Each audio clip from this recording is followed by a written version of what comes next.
जय श्री राम। आप सभी को रामायण पढ़ना बहुत अच्छा होता है, इसलिए पहले राम फिर काम। तो हम शुरू करेंगे फिर से वहीं से जब ब्रह्मा जी उपाय बता रहे हैं। तो आइए शुरू करते हैं। मंगल भवन अमंगल हारी, द्रवहु सुदशरथ अजर बिहारी। जय सिया राम जय जय सिया राम, जय सिया राम जय जय सिया राम। ब्रह्मा जी देवताओं को सबको समझाकर कहा, इस दैत्य की मृत्यु तब होगी जब शिव जी के वीर्य से पुत्र उत्पन्न हो। इसको युद्ध में वही जीतेगा। मोर कहा सुनि करहु उपाई, होई ईश्वर करी सहाई। सती जोत जी दक्ष मख देहा, जनमी जाई हिमाचल गेहा। मेरी बात सुनकर उपाय करो, ईश्वर सहायता करेंगे और काम हो जाएगा। सती जी ने जो दक्ष के यज्ञ में देह का त्याग किया था, उन्होंने अब हिमाचल के घर जाकर जन्म लिया है। तेहि तप कीन शंभुपति लागी, शिव समाधि बैठे सब त्यागी। यद्यपि अहै असमंजस भारी, तदपि बात एक सुनहु हमारी। उन्होंने शिवजी को पति बनाने के लिए तप किया है। इधर शिवजी सब छोड़ छाड़कर समाधि लगा बैठे हैं। यद्यपि है तो बड़े असमंजस की बात, तथापि मेरी एक बात सुनो। पठवहु कामु जाई शिव पाही, करे क्षोभु शंकर मन माही। तब हम जाई शिव ही सिर नाई, करवाऊ विबाहु बरियाई। तुम जाकर कामदेव को शिव जी के पास भेजो। वह शिव जी के मन में क्षोभ उत्पन्न करें, उनकी समाधि भंग करें। तब हम जाकर शिव जी के चरणों में सिर रख देंगे और जबरदस्ती उन्हें राजी करके विवाह करा देंगे। एहि विधि भले ही देवहित होई, मत अति नीक कहई सब कोई। अस्तुति सुरन कीन्ही अति हेतु, प्रगटेउ विषम बान झसकेतु। इस प्रकार से भले ही देवताओं का हित हो और तो कोई उपाय नहीं है। सबने कहा यह सम्मति बहुत अच्छी है। फिर देवताओं ने बड़े प्रेम से स्तुति की। तब विषम 5 बाण धारण करने वाला और मछली के चिन्ह युक्त ध्वज वाला कामदेव प्रकट हुआ। सुरन कही निज विपति सब, सुनि मन कीन्ह विचार। शंभु विरोधन कुशल मोहि, बिहसी कहेउ असमार।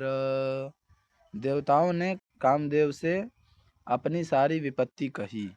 सुनकर कामदेव ने मन में विचार किया और हंसकर देवताओं से यूं कहा कि शिव जी के साथ विरोध करने में मेरी कुशल नहीं है। तदपि करब मैं काजु तुम्हारा, श्रुति कह परम धर्म उपकारा। परहित लागी तजई जो देही, संतत संत प्रशंसहि तेहि। तथापि मैं तुम्हारा काम तो करूँगा, क्योंकि वेद दूसरे के उपकार को परम धर्म कहते हैं। जो दूसरे के हित के लिए अपना शरीर त्याग देता है, संत सदा उसकी बड़ाई करते हैं। अस कहि चलेउ सबहि सिरुनाई, सुमन धनुष कर सहित सहाई। चलत मार अस हृदय विचारा, शिव विरोध ध्रुव मरनु हमारा। यूं कह और सबको सिर नवाकर कामदेव अपने पुष्प के धनुष को हाथ में लेकर वसंतादि सहायकों के साथ चला। चलते समय कामदेव ने हृदय में ऐसा विचार किया कि शिव जी के साथ विरोध करने से मेरा मरण निश्चित है। तब आपन प्रभाव विस्तारा, निज बस कीन सकल संसारा। कोपेउ जबहि बारि चर केतु, छन महु मिटे सकल श्रुति सेतु। तब उसने अपना प्रभाव फैलाया और समस्त संसार को अपने वश में कर लिया। जिस समय उस मछली के चिन्ह की ध्वजा वाले कामदेव ने कोप किया, उस समय क्षण भर में ही वेदों की सारी मर्यादा मिट गई। ब्रह्मचर्य व्रत संयम नाना, धीरज धर्म ज्ञान विज्ञाना। सदाचार जप जोग विरागा, सभय विवेक कटकु सब भागा। ब्रह्मचर्य नियम, नाना प्रकार के संयम, धीरज, धर्म, ज्ञान, विज्ञान, सदाचार, जप, योग, वैराग्य आदि विवेक की सारी सेना डरकर भाग गई। भागे विवेकु सहाय सहित, सो सुभट संजुग महि मुरे। सदग्रंथ पर्वत कंदरहि महु जाइते ही अवसर दूरे। होनिहार का करतार को रखवार, जग खर भरु परा। दुई माथ के ही रतिनाथ, जेहि कहूँ कोपी कर धनु सरु धरा। विवेक अपने सहायकों सहित भाग गया। उसके योद्धा रणभूमि से पीठ दिखा गए।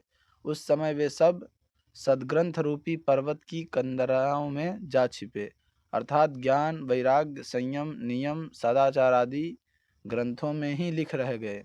उनका आचरण छूट गया। सारे जगत में खलबली मच गई और सब कहने लगे, हे विधाता, अब क्या होने वाला है? हमारी रक्षा कौन करेगा? ऐसा दो सिर वाला कौन है जिसके लिए रति के पति कामदेव ने कोप करके हाथ में धनुष बाण उठाया है। जे सजीव जग अचर चर, नारी पुरुष असनाम। ते निज निज मर जाद तजी, भय सकल बस काम। जगत में स्त्री पुरुष संज्ञा वाले जितने चर अचर प्राणी थे, वे सब अपनी अपनी मर्यादा छोड़कर काम के वश हो गए। मंगल भवन अमंगल हारी, द्रवहु सो दशरथ अजीर बिहारी। जय सिया राम, जय जय सिया राम, जय सिया राम, जय जय सिया राम। आज के लिए इतना ही। अगर आप सभी को वीडियो पसंद आया हो तो वीडियो को लाइक कीजिए, चैनल को सब्सक्राइब कीजिए और कमेंट में जय श्री राम लिखना ना भूलिए। मिलते हैं अगले वीडियो में, तब तक के लिए आप सभी को जय श्री राम।